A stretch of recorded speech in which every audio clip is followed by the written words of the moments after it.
На одной из улиц поселка Яр нарядом Глазовской дорожно-патрульной службы был замечен автомобиль ВАЗ-2114, который, увидев служебный автомобиль, свернул на другую улицу, попытавшись скрыться.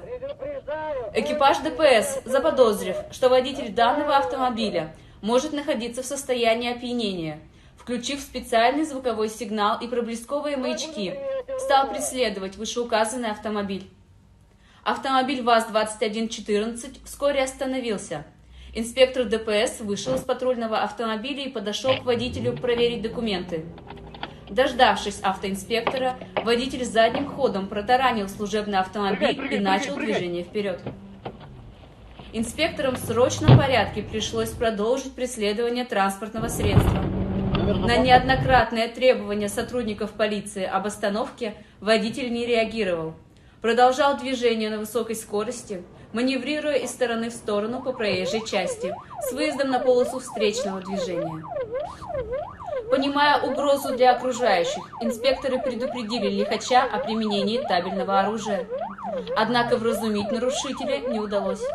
После нескольких предупредительных выстрелов инспектор выстрелил по колесам автомобиля, и только это помогло его остановить.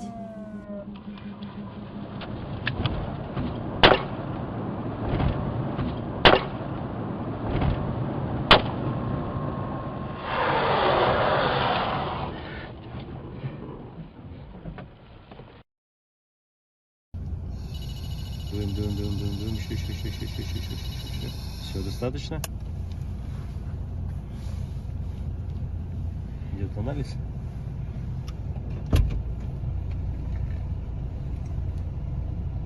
Сел. 0,744 миллиграмм на литр. По результатам освидетельствовано установлено состояние алкогольного опьянения. С результатами согласны? Да.